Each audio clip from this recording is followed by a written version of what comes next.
कौन सा? अब बंद हो जाएगा पूरा, लाइट ही बंद हो जाएगा फिर यहाँ का। जगह आ जा, इधर आ जा, जगह चेंज कर दे, है ना, क्योंकि वही तो मेन सोर्स है। देखता कौन सा चालू है। अब देखो इधर, effect of dielectric on capacitance, ये हमारा आज का टाइटल है। और capacitance of a parallel plate condenser हमें डिटरमाइन करना है विद डाइलेक्ट्रिक। बहुत इंपॉर्टेंट कॉन्सेप्ट है, इन डिटेल एक एक चीज को बारीकी से समझना। बोर्ड एग्जामिनेशन के पॉइंट ऑफ व्यू से ये बहुत ज़्यादा इंपॉर्टेंट है ना। ये आपको बोर्ड एग्जाम में एक काफ़ी अच्छे मार्क्स के लिए डेरिवेशन आ सकता है। एक एक चीज़ को बारीकी से समझो, अच्छे से समझो, नहीं समझ में आया तो दोबारा पूछो, आई एम देयर। अब देखो, सबसे पहले आप इमेजिन करो कि ये डाइलेक्ट्रिक मटेरियल यहाँ नहीं है, यहाँ नहीं है डाइलेक्ट्रिक, बीच में क्या है, खाली हवा है। तो अगर मैं कहूँगा देखो ठीक है भाई, इन दिस सिचुएशन यहाँ पर एक इलेक्ट्रिक फील्ड जनरेट होगी, है ना, और वो electric field between the charge plates plus Q and minus Q, वो कितनी रहेगी आपकी, E0। उस सिचुएशन में जब यहाँ पर कोई भी डाइलेक्ट्रिक नहीं है, कोई भी डाइलेक्ट्रिक नहीं है, सिर्फ क्या है, हवा, तो उस सिचुएशन में capacitance of a parallel plate condenser क्या होगा, A∈0/d। Capacitance of a parallel plate condenser क्या हो जाएगा, A∈0/d। ओके चलो ठीक है, माना गया कि capacitance of a parallel plate condenser आ जाएगा A∈0/d। और अगर मैं आपसे पूछूं electric field intensity between the plates क्या हो जाएगा, तो वो आ जाएगा σ/ε0। अब ये कैसे आया, शायद आपको याद हो, कल ही मैंने बताया था कि ये कैसे आया। इस प्लेट के वजह से σ/2ε0, उस प्लेट की वजह से भी σ/2ε0, और इलेक्ट्रिक फील्ड का डायरेक्शन दोनों की वजह से क्या होगा, सेम राइट साइड में, है ना। तो σ/2ε0 प्लस σ/2ε0 क्या हो जाएगा, 2σ/2ε0। कुल मिला के ये हो जाएगा σ/ε0। चलो ठीक है भाई, मान लिया। अब इमेजिन करो कि मैंने यहां डाइलेक्ट्रिक स्लैब डाला, मैंने यहां पर डाइलेक्ट्रिक स्लैब डाल दिया।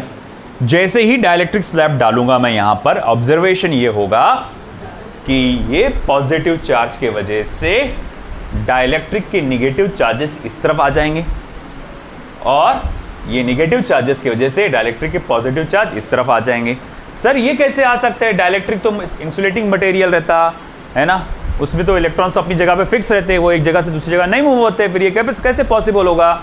तो आपको याद दिला दूं, याद करो, थोड़े दिन पहले, 1 या 2 दिन पहले की बात होगी शायद से, क्या नाम था वो टॉपिक का, डाइलेक्ट्रिक्स एंड पोलराइजेशन, है ना। याद है, 2 टाइप के मटेरियल के बारे में पढ़े थे आपने, पोलर एंड नॉन पोलर। उसमें ऑलरेडी कुछ पोल्स बने हुए रहते हैं पोलर में, है ना, नॉन पोलर में नहीं बने रहते। मगर जब आप ऐसा इलेक्ट्रिक फील्ड में रखते हो तो एक साइड में पॉजिटिव चार्जेस खींचे जाते और एक साइड में निगेटिव चार्जेस खींचे जाते हैं, और जिस साइड में पॉजिटिव चार्जेस खींचे जाते हैं वो एक तरह से पॉजिटिव चार्ज के जैसा बिहेव करता पूरा पार्ट, और इधर का पूरा पार्ट नेगेटिव चार्ज की तरह। तो इसी तरह से यहाँ पॉजिटिव चार्ज आ गया और इधर निगेटिव आएगा ना भैया, है ना। अब ऐसा है, डाइलेक्ट्रिक के अंदर ये इतनी जगह पे इलेक्ट्रिक फील्ड जो पैदा हुई है वो ऑपोजिट डायरेक्शन में पैदा हुई है, आया ना, है ना। बाहर की तो इलेक्ट्रिक फील्ड ऐसी जा रही थी, मगर इसके अंदर इस तरफ इलेक्ट्रिक फील्ड पैदा हुई है, और ये जो अंदर की तरफ जो इलेक्ट्रिक फील्ड पैदा हुई है, EP इज इक्वल्स टू, इसको मैं लिखूंगा σp/ε0, सिग्मा पी, है ना। सिग्मा पी क्या है, सिग्मा की पी क्या है, चार्ज डेंसिटी। कौन सा चार्ज डेंसिटी, पोलराइजेशन। मतलब ये जो चार्जेस जमा है ना सरफेस पे, ये चार्जेस किस वजह से जमा हुए, पोलराइजेशन की वजह से, है ना। फिर से समझिए, अरे यार ये आवाज, पोलराइजेशन क्या होता है, मतलब पोलराइज करना, बांटना, विभाजन करना किसी चीज का, बंटवारा करना किसी चीज का, है ना। अब जैसा कि मैं बोलूँगा ठीक है भाई तुम्हारे 2 ग्रुप्स बना देता हूँ मैं, है ना। तो मान लो तुम्हारी काफ़ी अच्छी दोस्ती यारी, सब घुल मिल के रहते हैं ना। मैंने ग्रुप A बनाया और ग्रुप B के बारे में फुल बातें बोला, वो तेरे बारे में ऐसा सब हो रहा था रे भाई, है ना, ग्रुप बी को बनाया, मैंने ग्रुप बी को पूरे ग्रुप ए के बारे में ऐसा सा बोला कि भाई ग्रुप ए तेरे बारे में ऐसा सा बोल रहा था, जो भी है। तो अब इनमें क्या आ जाएगा, फासला आ जाएगा, ये दोनों एक दूसरे से क्या होंगे, दूर दूर भागेंगे। तो ये हो जा रहा पोलराइजेशन। वैसे ही चार्जेस को आप क्या कर रहे हैं, पोलराइज कर रहे हैं, बाहर से इलेक्ट्रिक फील्ड दे रहे तो वो खींचे जा रहे चार्जेस, और ये यहाँ पर ऐसा लग रहा है कि नेगेटिव चार्जेस जमा हो गए और यहाँ ऐसा लग रहा है पॉजिटिव चार्जेस जमा हो गए। तो अब यहाँ जो इलेक्ट्रिक फील्ड पैदा हुई है ये पोलराइज्ड चार्जेस के वजह से, तो उसका फॉर्मूला आएगा sigma p upon epsilon naught. चलो ठीक है भाई, माना कि ये इलेक्ट्रिक फील्ड है due to the polarised charges, जिसको मैं ऐसा भी लिख सकता हूं q p upon a epsilon naught. ऐसा क्यों लिख रहे, क्योंकि सिग्मा पी बोले तो क्या है, क्यू पी अपॉन ए। अच्छा ठीक है, चलो मान लिया। अच्छा एक बात बताओ, हमने माना ये ईपी जो है वो जो इलेक्ट्रिक फील्ड है, ईपी जो इलेक्ट्रिक फील्ड है वो कहाँ है, डाइलेक्ट्रिक के अंदर, डाइलेक्ट्रिक के अंदर। अच्छा एक बात बताओ, डाइलेक्ट्रिक के अंदर सिर्फ इतनी ही फील्ड है क्या ईपी? जी नहीं। बोले ऐसा कैसे? अरे अगर आप डाइलेक्ट्रिक के रीजन को गौर से देखेंगे तो उसके अंदर तो खुद एक इलेक्ट्रिक फील्ड पैदा हुई है, मगर वो ऑलरेडी किसी एक बाहर के इलेक्ट्रिक फील्ड में रखा हुआ है। बात समझ नहीं रहे आप? देखो मान लो कि अगर मैं कहूँगा ये मान लो कैपेसिटर है, ये दो प्लेट्स हैं, ये डाइलेक्ट्रिक, यहाँ से यहाँ क्या जगह है, खाली जगह है, हवा है, तो मैं बोलूँगा E0 इलेक्ट्रिक फील्ड। यहाँ से यहाँ क्या है बेटा, E0 electric field. Electric field E0 तो यहाँ से पूरा यहाँ तक के गई हुई है ना, है कि नहीं? यहाँ सिर्फ हवा है, मगर ये जो इलेक्ट्रिक फील्ड यहाँ से पैदा हुई है वो पूरा यहाँ से यहाँ तक के गई है। और आपके जो डाइलेक्ट्रिक ने खुद ने भी एक इलेक्ट्रिक फील्ड पैदा किया, और वो इलेक्ट्रिक फील्ड कितनी है, EP। E0 यहाँ से यहाँ गई, और डाइलेक्ट्रिक ने जो इलेक्ट्रिक फील्ड पैदा किया इधर गई। अब मैं बोलूँगा ज़रा इतने रीजन में बताओ फिर कितनी इलेक्ट्रिक फील्ड आएगी in the region of dielectric. तो मैं बोलूँगा इलेक्ट्रिक फील्ड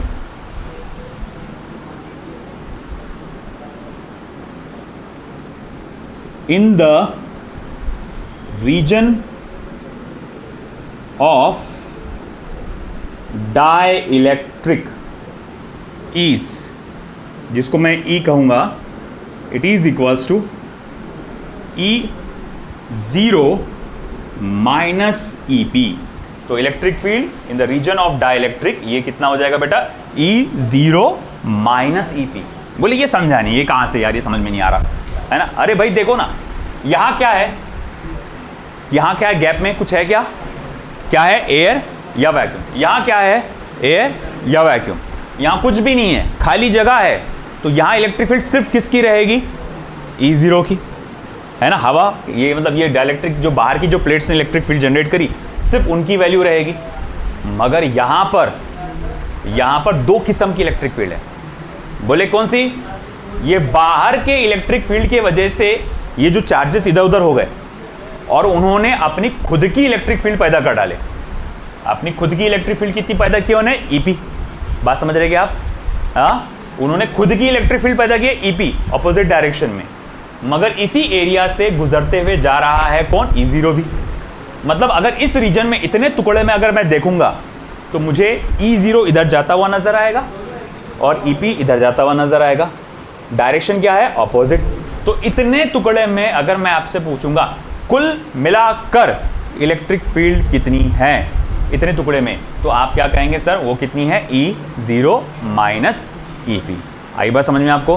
तो इतने टुकड़े में electric field in the region of dielectric, तो वो कितनी है बेटा, E0 माइनस EP।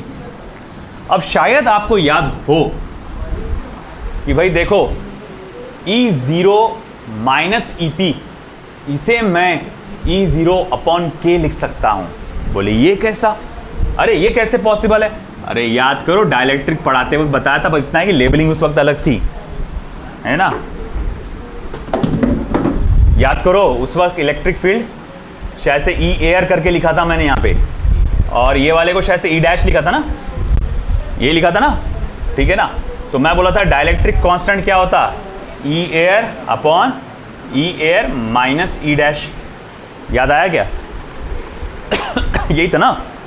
अब E एयर के जगह क्या आ गया, E0, यहाँ ई एयर की जगह क्या आ गया E0, और ई डैश की जगह क्या आ गया EP। ई डैश क्या होता है, यही होता है ना इसकी लेबलिंग बदल गई।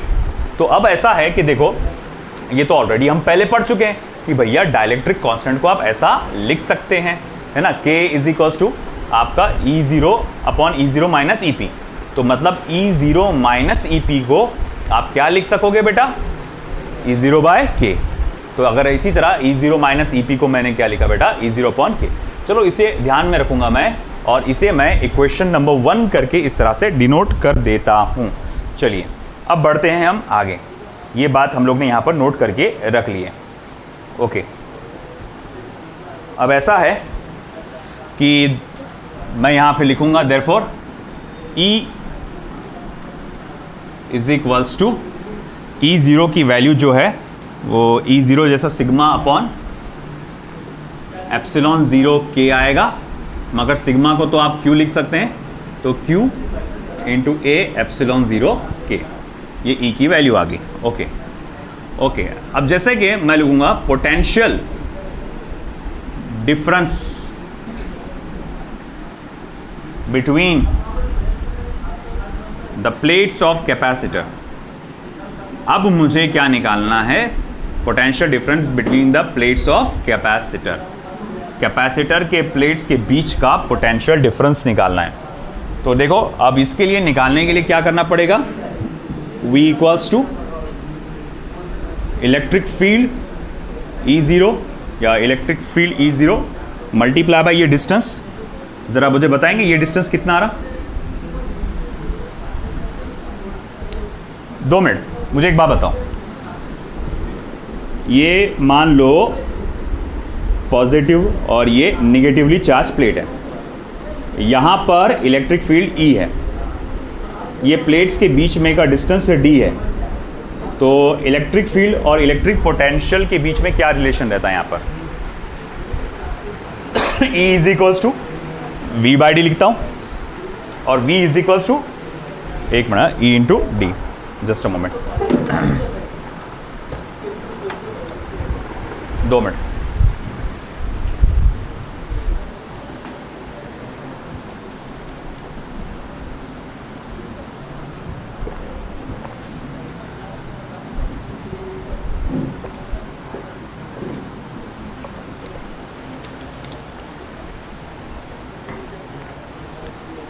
चलो फिर से ध्यान देते हैं।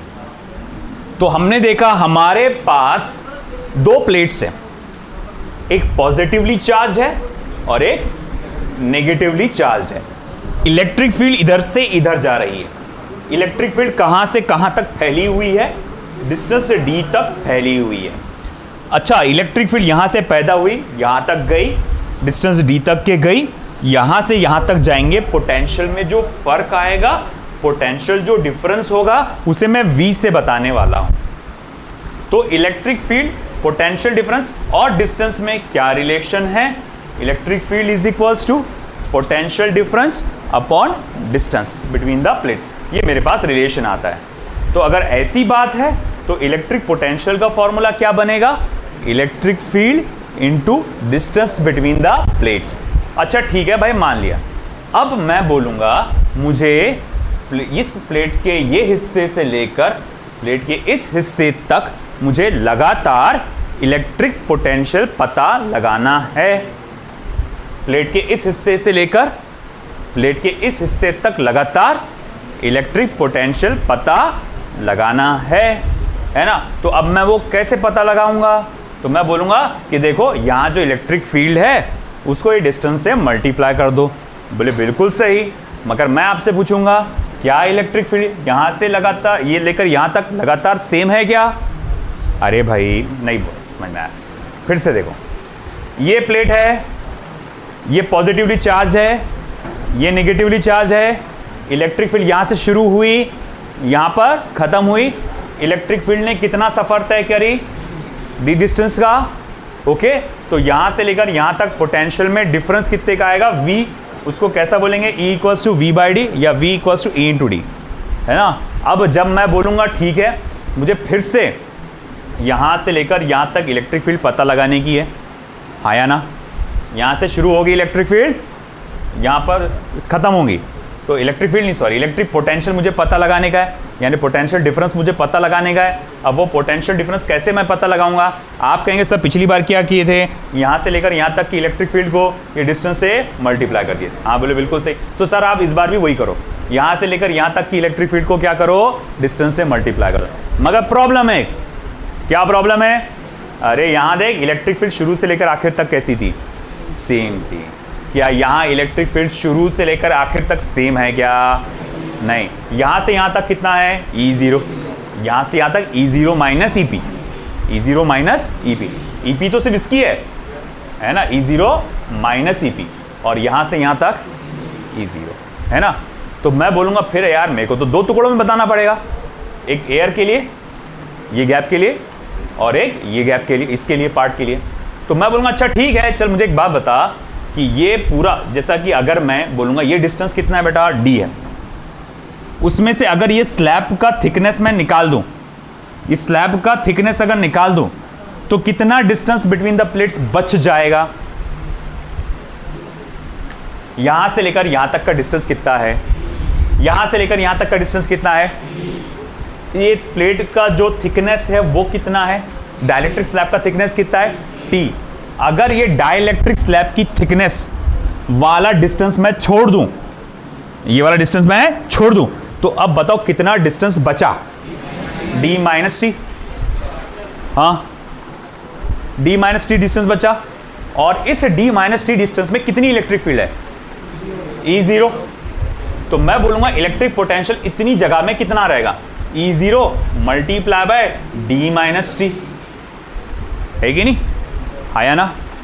अब ये वाले रीजन को पकड़ो, ये वाले रीजन की इलेक्ट्रिक फील्ड कितनी है? E0 माइनस EP, और ये वाले रीजन का थिकनेस कितना है? T। तो भैया E0 minus EP into T, है ना। तो भैया ये आ गया जो किसने बोला था कि पोटेंशियल डिफरेंस चाहिए तो इलेक्ट्रिक फील्ड को क्या करो, डिस्टेंस से मल्टीप्लाई करो।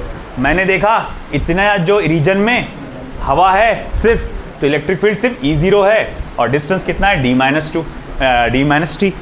इसमें E0 माइनस EP है, और वो है ना E0 माइनस EP, और डिस्टेंस कितना है बेटा? T। चलो भाई ठीक है, मान लिया। ओके, अब ऐसा है, मैं E0 माइनस EP के जगह डालूंगा क्या? E0 upon K। Therefore, V equals to E0 D minus T plus, हाँ क्या हो गया? E0 अपॉन K, है ना, इंटू T। अच्छा ठीक है, अब बताओ इनमें से क्या चीज कॉमन निकल सकती? E0, तो निकालो उसको common. E0 D minus T plus T by K। Okay चलो मान लिया। अब आगे क्या? E0 की वैल्यू क्या आ जाएगी? तो बोले देखो E0 is sigma upon A epsilon 0, या फिर Q upon A epsilon not. यहां पर भी कहीं लिखे होंगे ना अपन ने। चलो ठीक है, चलो तो मैं क्या करूंगा, E0 की जगह लिखूंगा Q upon A epsilon not D minus T plus T by K। ठीक है, अब D minus T plus T by K ये न्यूमरेटर में है, A एप्सिलॉन 0 डिनोमिनेटर में, उसको उधर भेजो। A epsilon not D minus T plus T by K is equals to क्या रहेगा? Q बाय V, और Q बाय V क्या होता है? Capacitance of a condenser. तो therefore C is equals to A epsilon 0 D minus T plus T by K। ये मेरे पास capacitance of a parallel plate condenser का फॉर्मूला है अगर डाइलेक्ट्रिक जो है पार्शियली फिल करता है गैप बिटवीन द प्लेट्स को, पार्शियली फिल करता है। A epsilon 0 D minus T plus T by K। आई बात समझ में?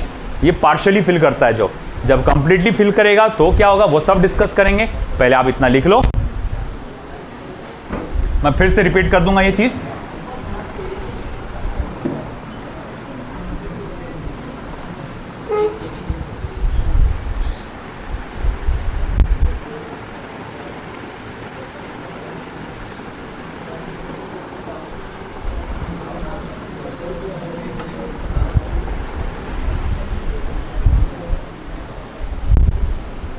मैं फिर से एक्सप्लेन कर दूंगा, थोड़ा कंफ्यूज करता है, नो डाउट ये कंफ्यूज करता है थोड़ा सा बस, थोड़ा सा। पुराने कॉन्सेप्ट्स क्लियर रहे तो इजीली हो जाता है। रिपीट करूंगा मैं अभी।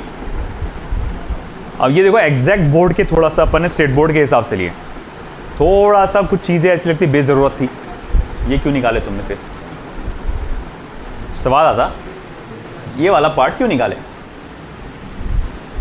इसका तो यूज ही नहीं हुआ है कि नहीं? इसका कोई यूज हुआ है क्या? जबरदस्ती का अपन ने वो डाल के देखे, जीरो के ऑप्शन जीरो कर करके देखे, इसका यूज ही नहीं हुआ, वो तो डायरेक्ट बस आ गया ये। तो लिख लो पहले, फिर बताता हूं मैं।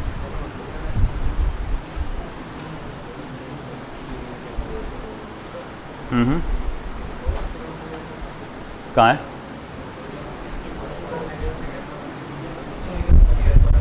कहाँ है एप्सिलॉन? ये और ये 2 ही 0, क्योंकि दोनों जगह एयर है ना। हाँ क्या 2 जगह मतलब 2d - t आना चाहिए तेरा कहना? नहीं रे बेटा, ये दोनों गैप मिलाकर d - t है। एक इमेजिन कर ले, ये 10 सेंटीमीटर का, ये 8 सेंटीमीटर का, तो गैप कितने का? 2 सेंटीमीटर का, एक इधर एक इधर, ये दोनों मिला के कितना हुआ? 2। कैसे निकाला तूने? 10 में से 8 माइनस किया, तो ये दोनों गैप का डिस्टेंस आया ना 2 सेंटीमीटर। अब d है ना, t d में से t माइनस किया, d - t, ये दोनों मिलाकर है। अगर इतने गैप को देखेगा ना तू, तो d - t डिवाइडेड बाय 2 है, वो इतना gap d - t divided by 2 है, ये पूरा गैप d - t है।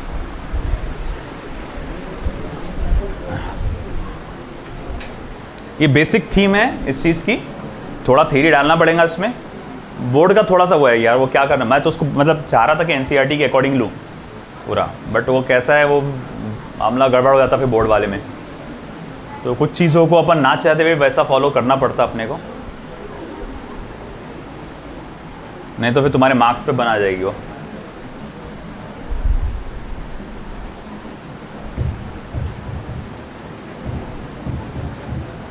चलो देखो, फिर से देख लो यहाँ पे।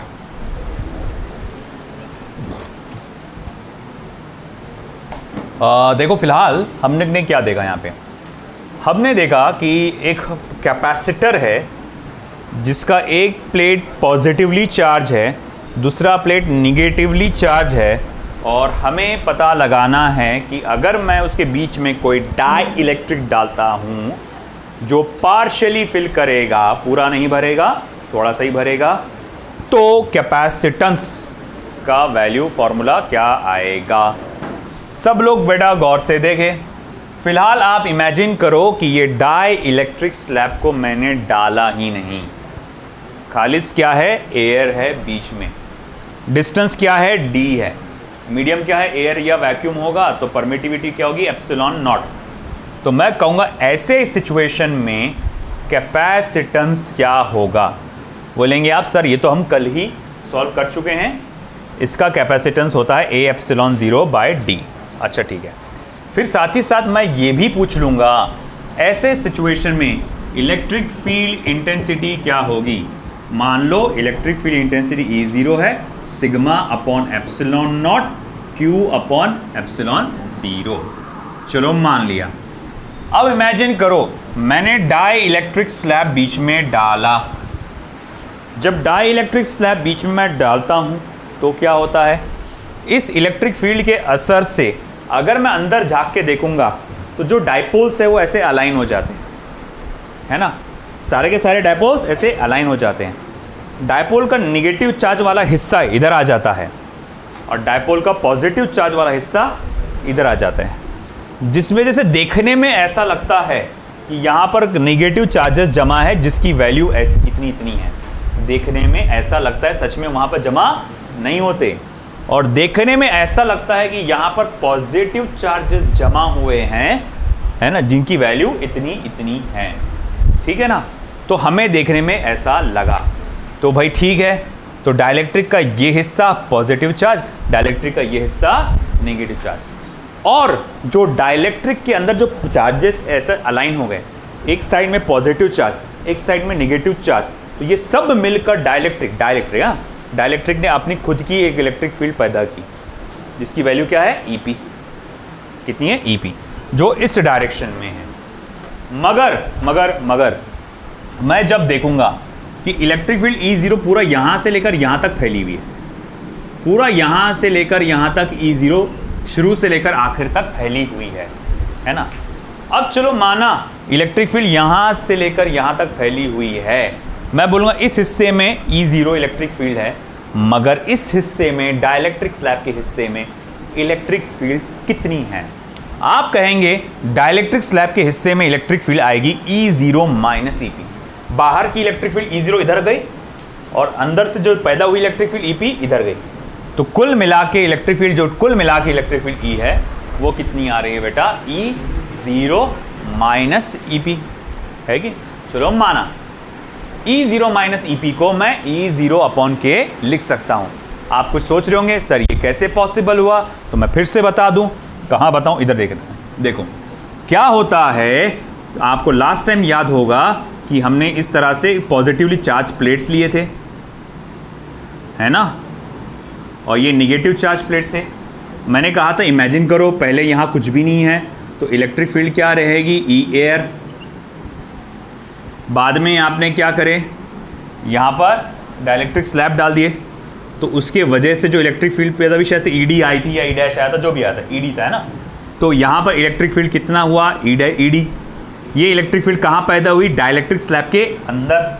मैं बोलूँगा कुल मिला के इलेक्ट्रिक फील्ड कितनी हुई फिर, E नेट, अब जो नई वाली है जिसको E डैश बोला जाता है, तो इसको आप बोलेंगे सर वो E0 या E एयर माइनस ED। अब अगर सपोज करो E air upon E air minus ED मैं करता हूँ, तो इसे आप क्या कहते हैं बेटा, डाइलेक्ट्रिक कांस्टेंट कहते हैं। अच्छा बोले ठीक है, E air upon E minus ED अगर आप करते हैं तो डाइलेक्ट्रिक कांस्टेंट कहा जाता है। उल्टा कर दिया मैंने, अरे बराबर है ना रे, बराबर है।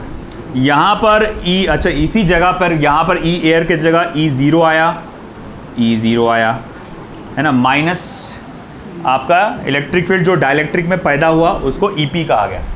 बस इतना है, P इसलिए क्या कहा, क्योंकि ये इलेक्ट्रिक फील्ड पोलराइजेशन की वजह से पैदा हुई है, पोलराइजेशन की वजह से पैदा हुआ है, इसीलिए EP। तो इज इक्वल्स टू K। अगर ऐसी बात है तो फिर मैं लिख सकता हूँ, इस K को इधर ला लो, इसको इधर ले लो, तो E0 minus EP is equals to E0 upon K। तो भैया देखो मैंने क्या किया, फिर E0 माइनस EP मतलब इतने हिस्से में कुल मिला के इलेक्ट्रिक फील्ड कितनी है, तो E0 माइनस EP, जिसको आप क्या लिख सकते हैं, E0 अपॉन K।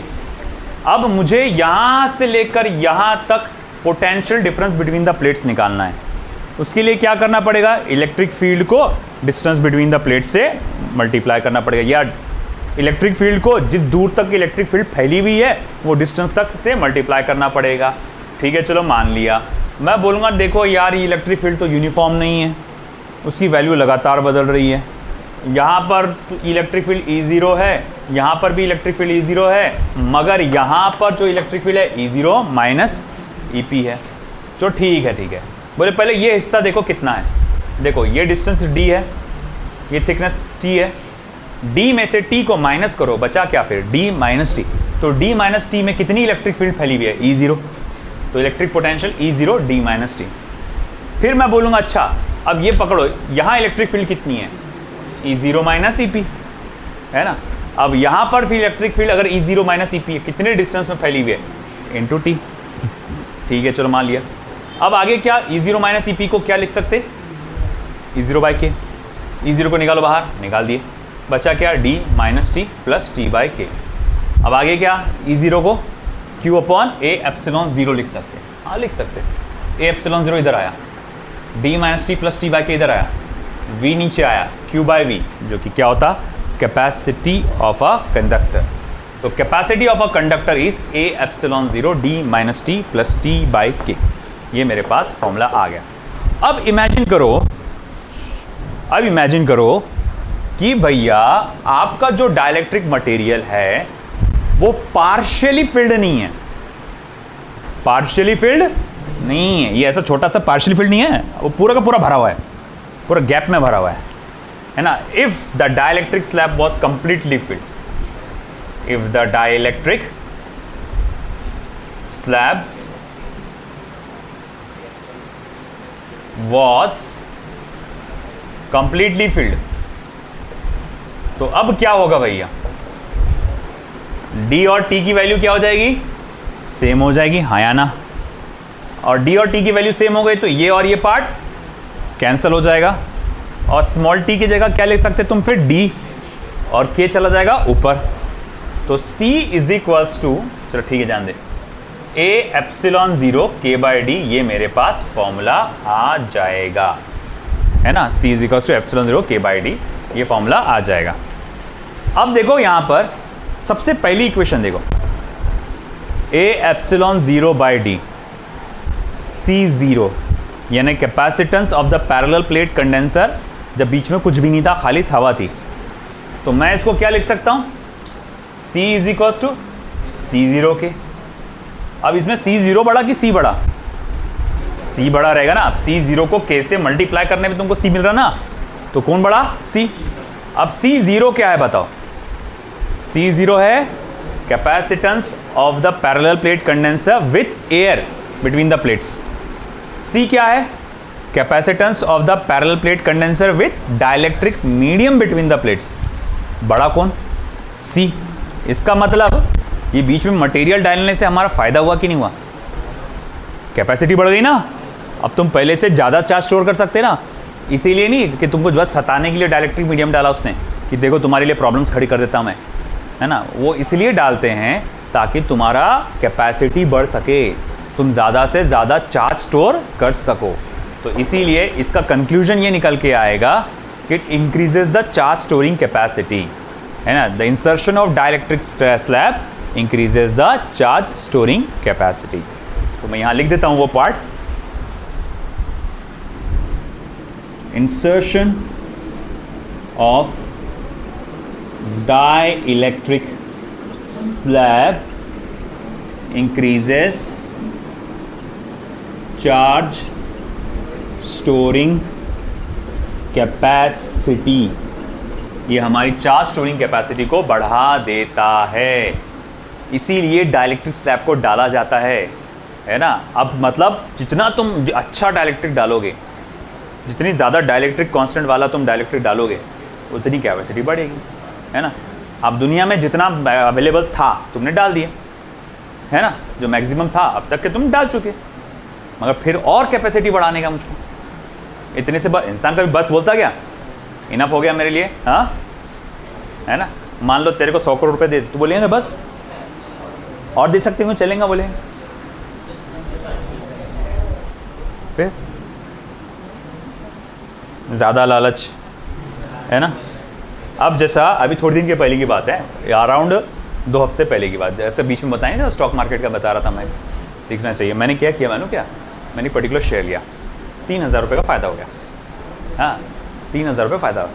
चुपचाप मेरा काम था बेच देना चुपचाप, है ना, और ज़्यादा होगा, रुका के रखा, नीचे आ गया 3 का फ़ायदा अब 1 में आ गया, मतलब फ़ायदा तो हुआ मगर 1000 का हो रहा।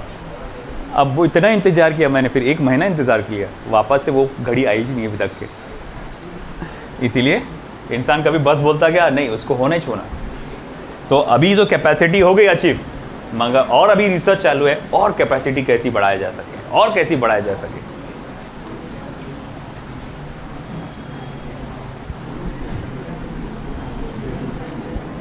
आपको देखो बोर्ड एग्जाम के लिए आपको सेम पैटर्न फॉलो करना पड़ेगा, बीच में थोड़ी थोड़ी थ्योरी डालना पड़ेगा, अपने हिसाब से थोड़ी थोड़ी थ्योरी को थोड़ी थोड़ी डालो, ज़्यादा मत डालो, मगर बोर्ड एग्जाम के लिए आपको यही फॉलो करना पड़ेगा। नीट ये पॉइंट ऑफ व्यू से आपको बस ये फॉर्मूला ध्यान में रखना है, पार्शियली फिल्ड रहा तो d - t + t/k, completely filled रहा तो, है ना, ओनली t/k। और अगर मल्टीपल लेयर्स रहे, है ना, if the gap between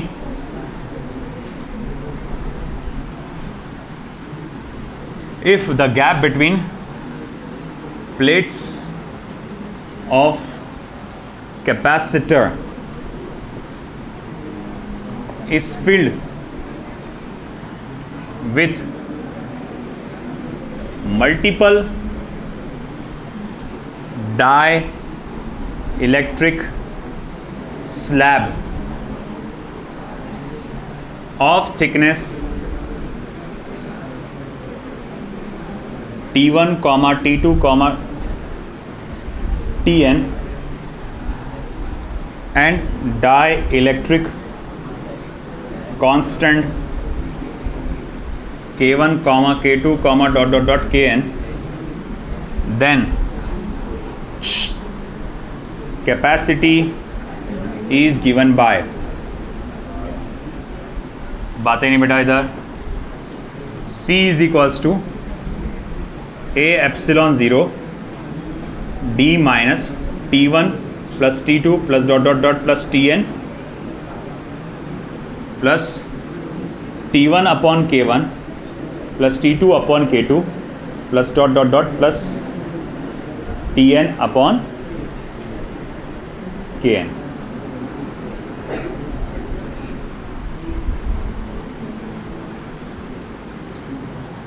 ये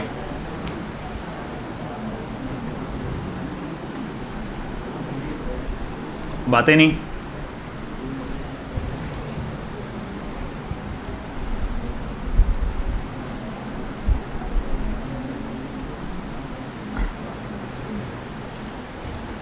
अब कैसा है, साइंटिस्ट लोग एक चीज़ में चैन से थोड़ी बैठते हैं, ट्राई करते रहते हैं, ये नहीं तो ये नहीं तो ये नहीं तो ये करके देखेंगे अपन, है ना। अब ऐसा है कि उनको मालूम था कि कैपेसिटर को, अगर कैपेसिटर के बीच में कोई अपन मटेरियल डाल रहे हो तो वो हर हाल में कोई इंसुलेटिंग मटेरियल ही डालना पड़ेगा। कैपेसिटर के बीच की गैप को आप मेटल से नहीं भर सकते। मसला क्या है मालूम, कि कैपेसिटर का वजूद ही नहीं रहेगा। अब तुम खुद सोचो, 2 मिनट ध्यान दो अच्छे से। ये पॉजिटिव चार्ज है, ये नेगेटिव चार्ज है। पॉजिटिव चार्ज मतलब भैया इलेक्ट्रॉन्स की कमी है, हमको इलेक्ट्रॉन दे दो। नेगेटिव चार्ज मतलब इलेक्ट्रॉन ज़्यादा में है, तुम ले लो हमारे पास। मान लो शुरू से लेकर आखिर तक मैंने मेटल से भर दिया। कैसे? मेटल से। मेटल के पास क्या रहता? Free electrons. तो ये जो पॉजिटिव चार्ज जो इलेक्ट्रॉन्स की कमी के खातिर बैठे हुए थे, वो तो इलेक्ट्रॉन एब्जॉर्ब कर लेंगे, है कि नहीं? ये भी इलेक्ट्रॉन घुस जाएंगे अंदर मेटल के, है ना। तो इलेक्ट्रिक फील्ड पैदा हो पाएगी क्या? फिर सारा खेल तो वही है ना। इलेक्ट्रिक एक साइड में पॉजिटिव चार्ज जमा करने का, एक साइड में नेगेटिव चार्ज जमा करने का, सारा खेल तो वही चल रहा।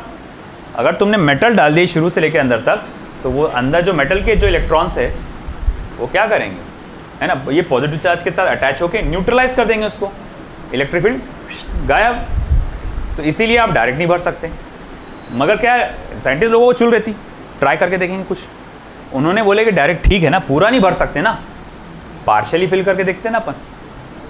पूरा मत भरो, मगर पार्शियली तो फिल करके रखो। देखो, मेटल का डाइलेक्ट्रिक कांस्टेंट इनफाइनाइट होता है। मेटल का डाइलेक्ट्रिक कांस्टेंट इनफाइनाइट होता है। तो जिस तरह से ये मटेरियल नजर आ रहा है, मान लो मैं किसी इंसुलेटिंग मटेरियल की जगह मेटल डाल देता हूं, पार्शियली फिल्ड है ना। अब ये थोड़ी उसके साथ अटैच हो जाएगा, ये थोड़ी चुरा पाएंगे उसके इलेक्ट्रॉन्स को, दूर है ना उससे वो। तो अब इस सिचुएशन में अब मेटल के साथ आपकी कैपेसिटी क्या आएगी?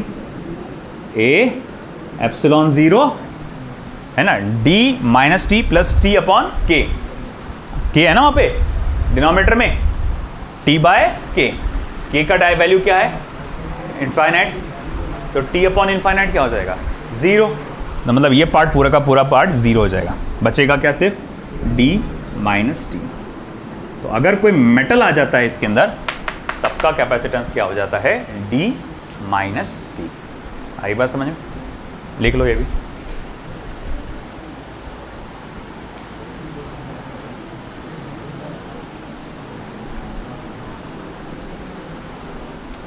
अरे यार,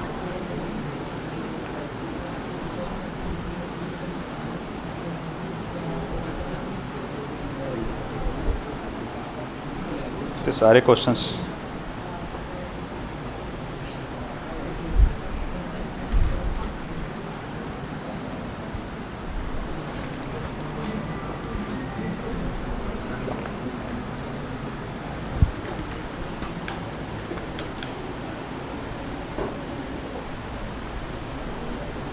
कभी कभी सच में ऐसा होता है कि डिजिटल बोर्ड होना था, इतने क्वेश्चन लिखने की जगह ज़रूरत ही नहीं है ना, ऐसा टिक मारो आ गया क्वेश्चन सामने।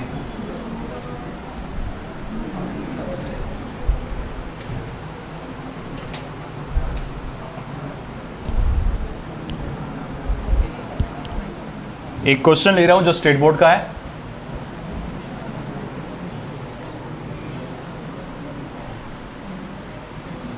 A parallel plate capacitor has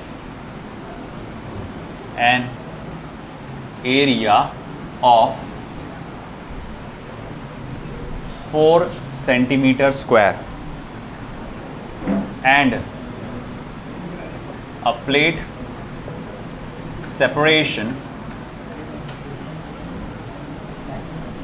2 millimeters.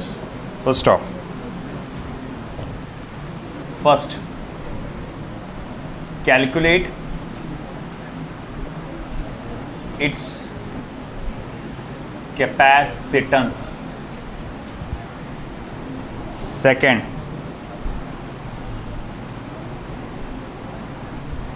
what is the capacitance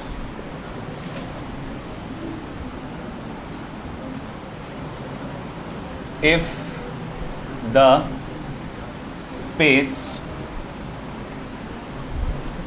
between the plates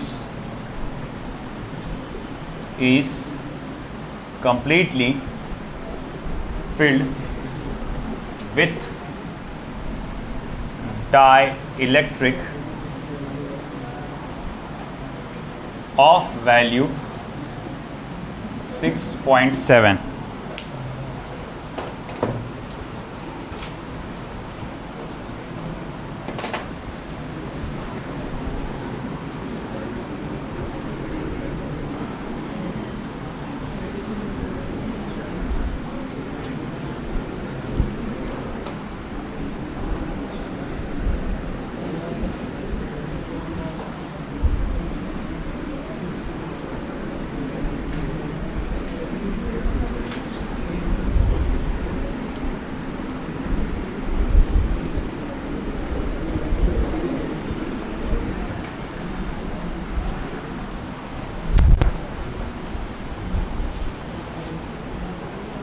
चलिए,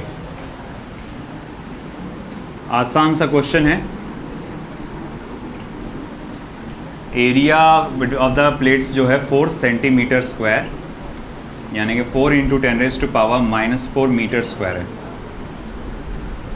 प्लेट्स के बीच का सेपरेशन जो है 2 मिलीमीटर्स दिया हुआ है, यानी कि 2 इंटू 10⁻³ मीटर्स।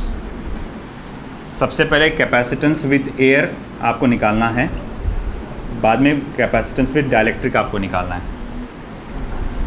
सबसे पहला C air is equals to A epsilon 0/d। C air equals to area कितना है आपको दिया हुआ 4 इंटू 10⁻⁻⁴, 8.85 इंटू 10⁻⁻12। डी कितना है 2 into 10⁻⁻3। 2 1s are 2 2s are,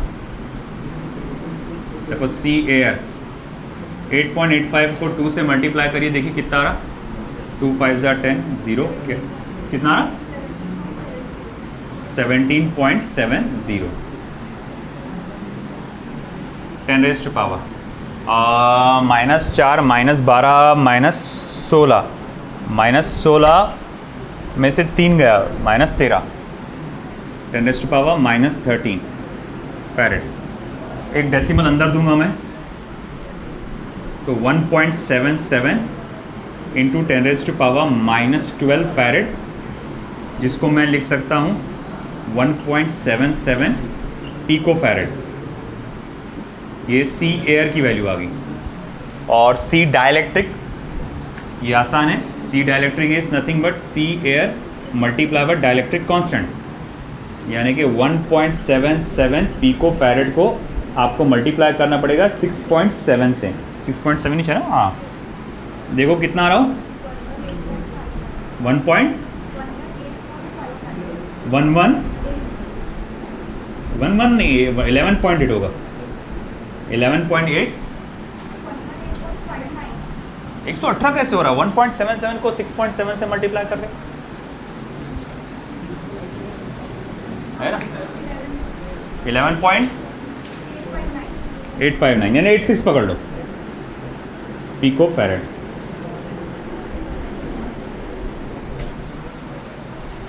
है ना, 11.86 पिको फैरेड। नुमान किस गम में है? नबील सॉरी, किस गम में बैठा हुआ है? लिख दे।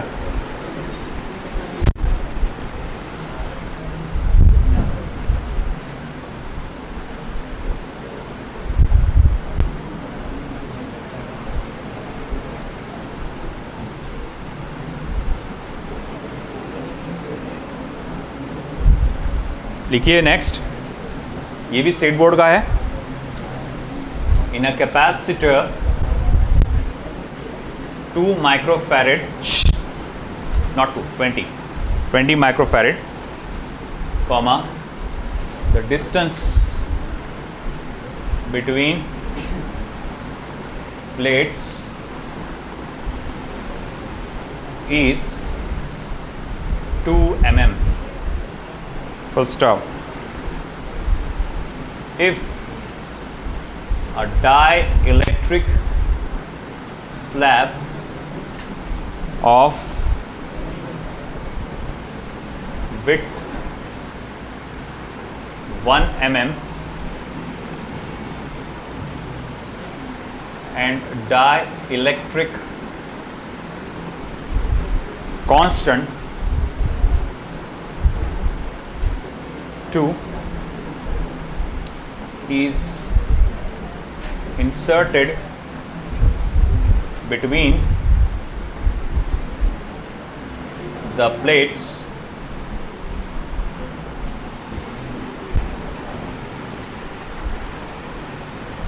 comma what is capacitance? What is capacitance?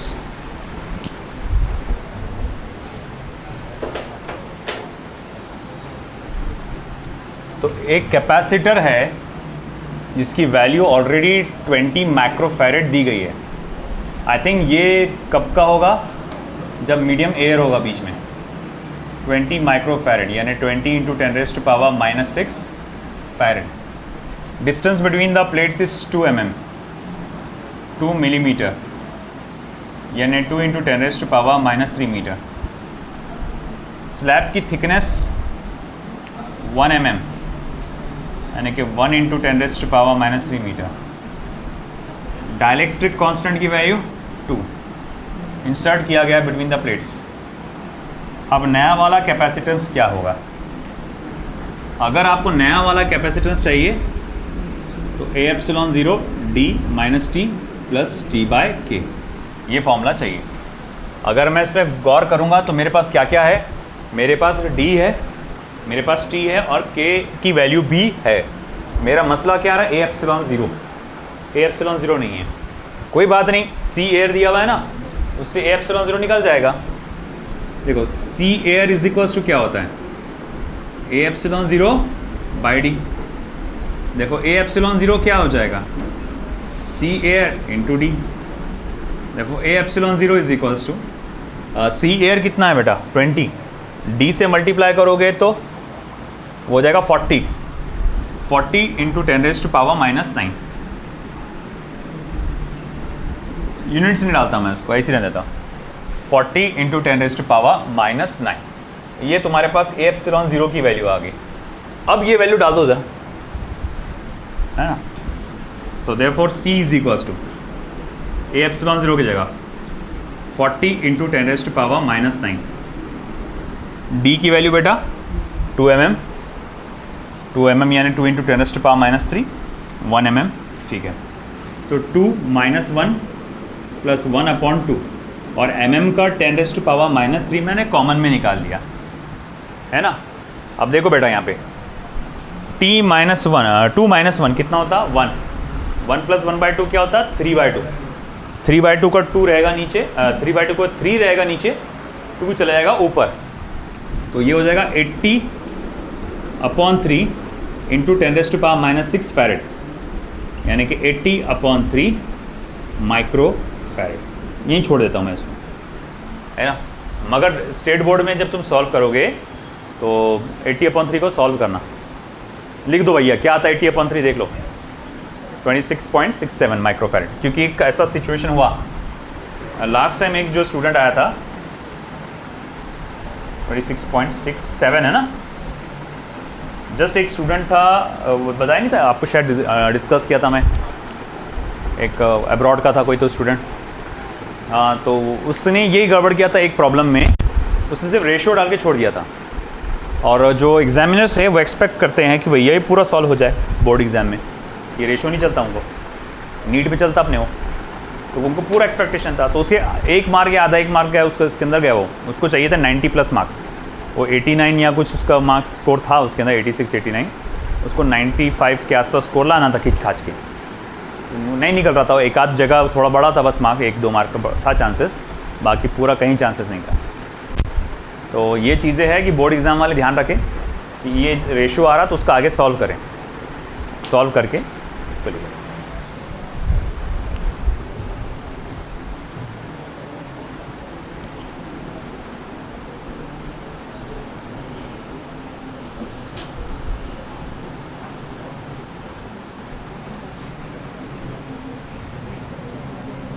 अब बोर्ड के खत्म हुए, अब नीट के पॉइंट ऑफ व्यू से इंपॉर्टेंट क्वेश्चंस ले रहा हूं।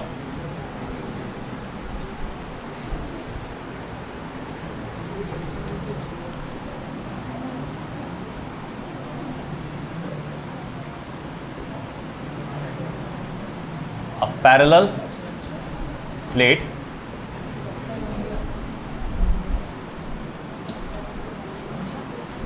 air capacitor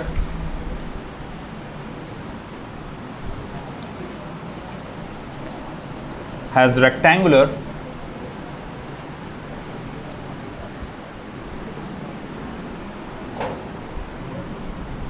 plates, each of area 20 centimeters square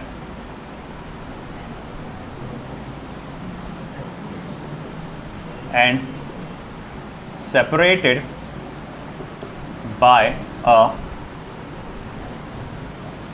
distance of 2 mm.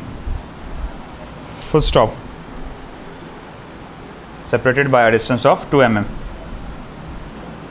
Full stop. The potential difference between the plates is 500 volt. Full stop. Calculate. सबसे पहले निकालना है capacitance of capacitor.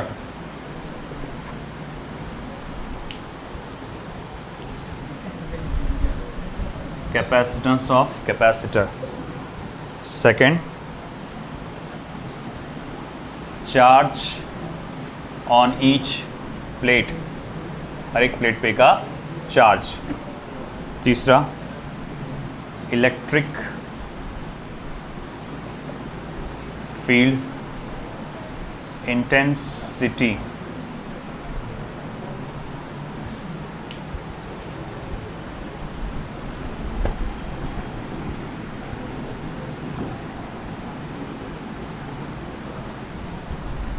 electric field intensity between the two plates. Electric field intensity between the two plates.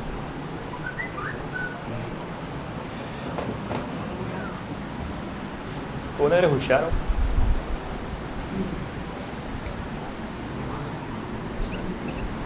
चलो एक एक करके, सबसे पहले क्या क्या दिया हुआ है?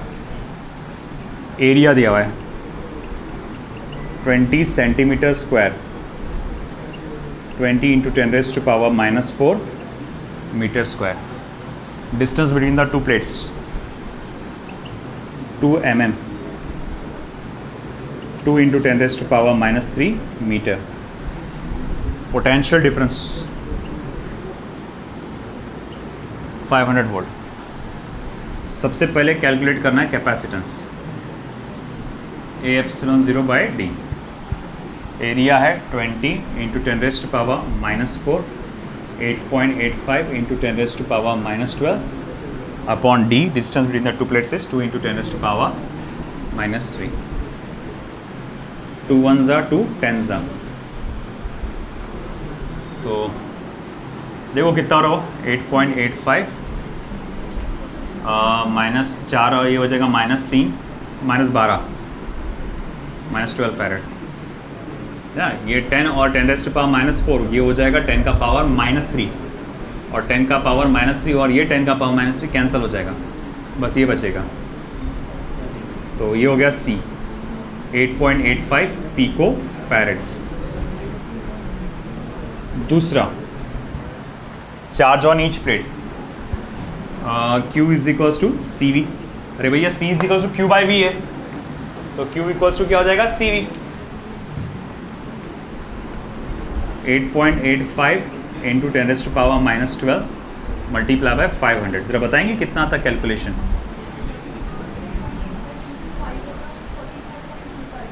44.25।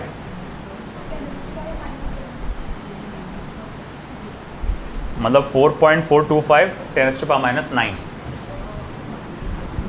4.425 इंटू 10⁻⁹ कूलम, यानी कि 4.425 नैनो कूलम। ये आ गया चार्ज। अब रही बात तीसरा बताओ क्या आएगा भैया? इलेक्ट्रिक फील्ड कैसे निकालेंगे? V/d, E equals to V/d, E equals to V/d। तो E is equals to 500, D कितना है अपना? हाँ बोलिए।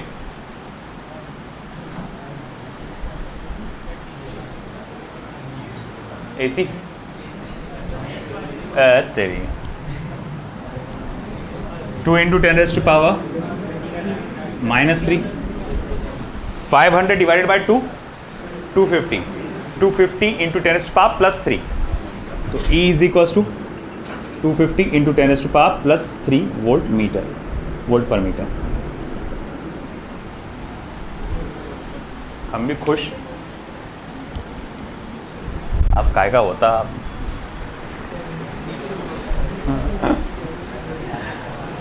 बाकी है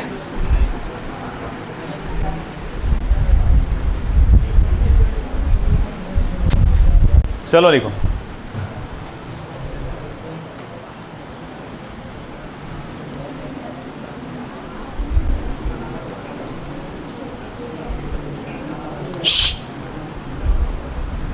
एक जबरदस्त क्वेश्चन, जबरदस्त तो नहीं, आसान है, आप लोग भी कर सकते हो। अब मेरे से पहले करके दिखाओ ये वाला question. A parallel plate air capacitor, a parallel plate air capacitor has a capacity of 20 microfarad. Full stop. What will be the new capacity if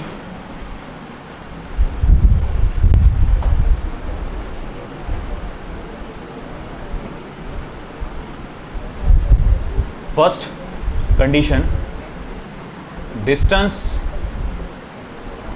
between the plates is doubled. Second condition, a marble slab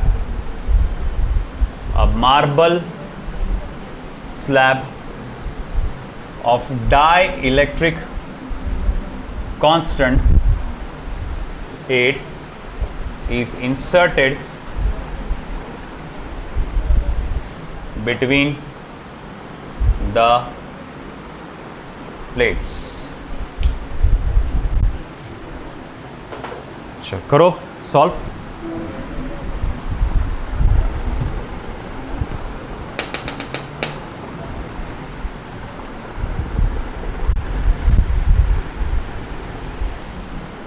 already इसकी जो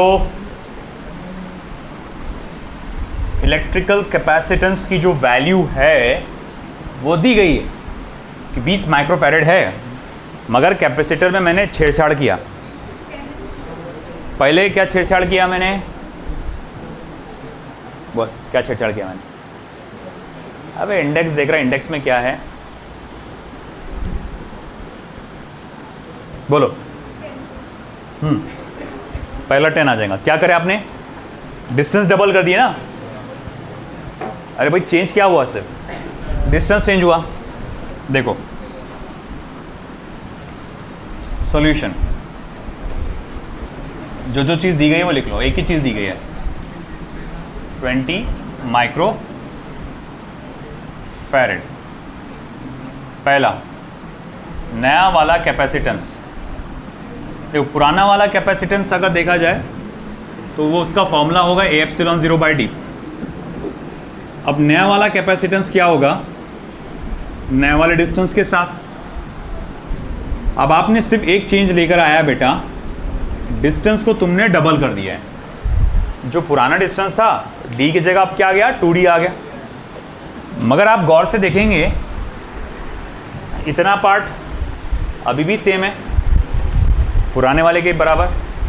तो c dash is equals to, आप क्या लिख सकते हैं? c/2 है ना. अब c की वैल्यू कितनी है? 20. तो 20/2. तो नया वाला कैपेसिटेंस 10 माइक्रो फैरेड. अच्छा, अब आगे देखा जाए तो डाइलेक्ट्रिक स्लैब, मार्बल का डाइलेक्ट्रिक स्लैब डालने के बाद क्या आंसर होगा? तो बहुत आसान है ना. C air multiply bye K. तो C एयर कितना था? 20. 160 micro. Very simple. 160 micro farad. आया समझ में? बहुत आसान था.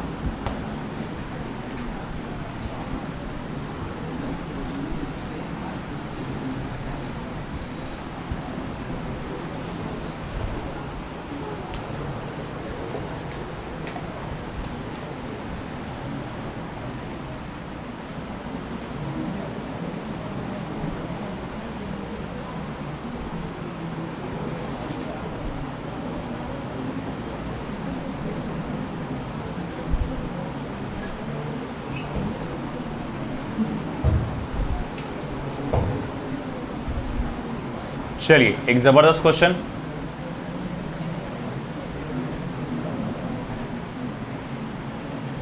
अ पैरेलल प्लेट कैपेसिटर, एक पैरेलल प्लेट कैपेसिटर है हमारे पास, हैज प्लेट्स. हाँ भाई हमारे पास प्लेट्स भी है. Each of length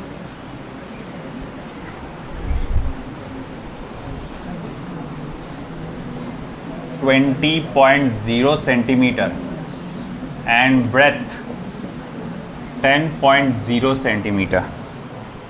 Full stop. Separation.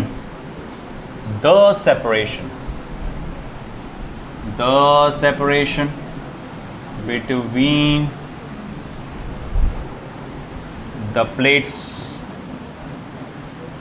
is 1 mm. Full stop.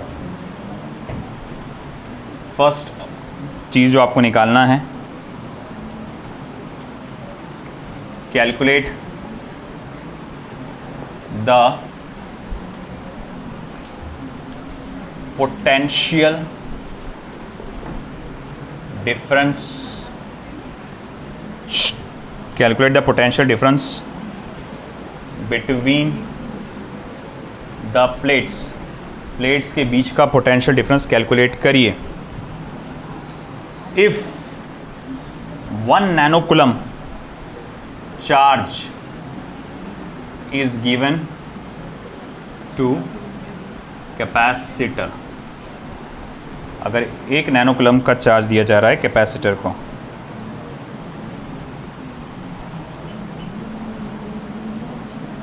With same charge of 1 nanocoulomb, if separation between plates is doubled, if same charge of 1 nanocoulomb, if separation between plates is doubled, comma, what is the new potential difference, नया potential difference क्या होगा पता लगाइए। और तीसरी चीज पूछा गया है,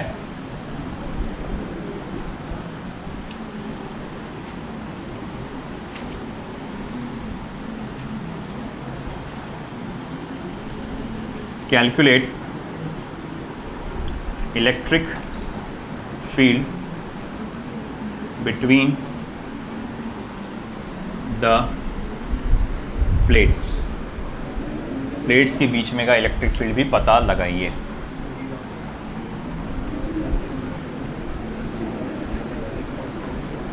लिस्ट बनाओ क्या क्या दिया हुआ है उसका।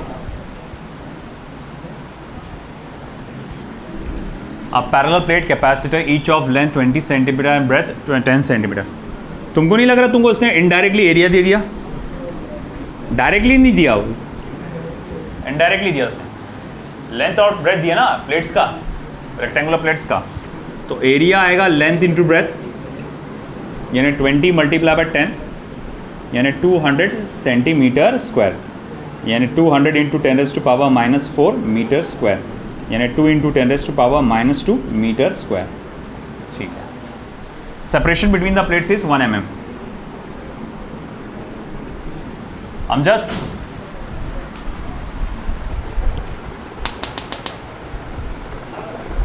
इंक दे दो दोनों इसमें, ब्लैक और ब्लू इंक। नहीं, ब्लैक को उधर के दे दो जब तक कि मेरे को, दोनों में ब्लू वाली भी। ठीक है। अब देखो क्या क्या चीज पूछा हुआ बेटा, देखो अच्छे से। सबसे पहले क्या पूछा है, calculate the potential difference between the plates if the charge is of 1 नैनोकूलम। अब प्रॉब्लम क्या है, अगर आपको पोटेंशियल डिफरेंस चाहिए तो C is equals to Q/V होता है ना। C is equals to Q/V। Charge तो बोल दिया उसने 1 नैनोकूलम, आपको V निकालना है। टारगेट आपका C है क्या आपके पास? C है क्या? नहीं, C नहीं है। वो क्या करना पड़ेगा, पहले निकालना पड़ेगा। तो सबसे पहले C निकालना पड़ेगा। C equals to A∈0/d। Area कितना बेटा? 2 इंटू 10⁻⁻², 8.85 इंटू 10⁻⁻12। D कितना बेटा? 1 mm, 10⁻⁻3। कितना हो रहा है डबल में? 17.7। तो 17.7 माइनस, मतलब 1.77 नैनो आ रहा था ना, 10⁻⁻9, यही था ना। ठीक है, 1.77 into 10⁻⁻9 farad, this is it. अब ऐसा है कि चलो C निकल गया। अब हमको निकालना गया बेटा potential difference. C is equal to Q/V होता, इसका मतलब V इक्वल्स टू क्या हो जाएगा बेटा? Q/C। तो V इक्वल्स टू चार्ज कितना है? 1 नैनोकूलम यानी 10⁻⁻9, और 1.77 इंटू 10⁻⁻⁹ है ना। वो मेरे को खुद ही देखना पड़ेगा वो।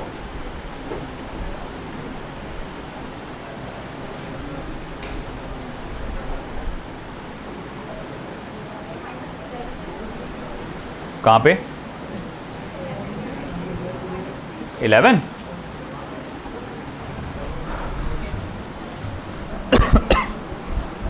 -2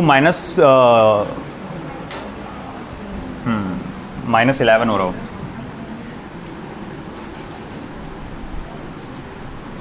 नहीं ये नहीं, ये चेंज हो रहा है ना, -11। तो 1/1.77 आएगा 0.56 और ये -11 का ऊपर जाके 10⁻², यानी 56.49 वोल्ट। ये इसका आंसर रहेगा। ये पहली चीज़ आ गई, पोटेंशियल। अब देखो अगला चीज़ क्या बोला, what is the same with the same charge of 1 nanocoulomb if the separation between the plates is doubled, what is the new potential difference. तुमने separation between the plates double कर दिए। पिछली प्रॉब्लम में तुमने क्या देखा था, सेपरेशन अगर डबल हो जाता है तो कैपेसिटी हाफ हो जाती है, और अगर कैपेसिटी हाफ हो गई तो तुमको नहीं लगता पोटेंशियल डबल हो जाएगा। नहीं समझे। पिछले देखो इक्वेशन में क्या देखे आपने, पिछले प्रॉब्लम में, सॉरी, अगर distance between the plate is doubled, distance between the plates is doubled, capacity क्या हो जाएगा, आधी हो जाएगी, है ना। अब देखो पोटेंशियल और कैपेसिटी का क्या रिलेशन, क्या रिश्ता है, V = Q/C। तुम्हारा कैपेसिटी अगर आधा हो रहा है ना, C/2, 2 चला जाएगा ऊपर, तो पोटेंशियल डबल हो जाएगा। तो मैं बोलूँगा भैया ये चेंजेस लाने से क्या फ़र्क पड़ रहा कि अब जो नया पोटेंशियल है पुराने वाले पोटेंशियल का क्या है, डबल है। तो 2 से मल्टीप्लाई करो, कितना आ रहा बताओ।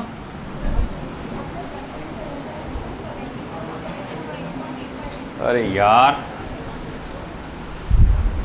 17.7 में आ रहा है ना, तो पावर का गलत चेंजेस आ जाएंगे फिर इसमें। तो 17.77 तो 0.056 मतलब 5.6 हो जाएगा वो।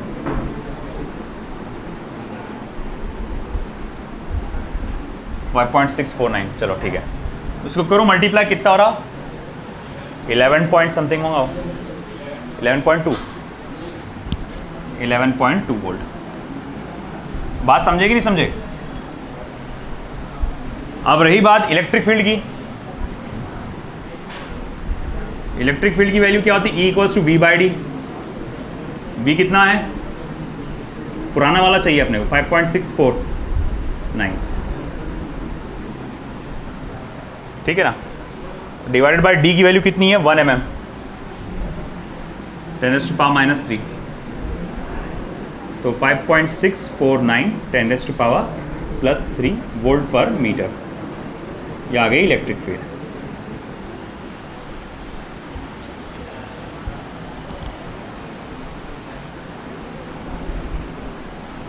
ठीक है। आपने वो प्रिंट निकाले के नोट्स की,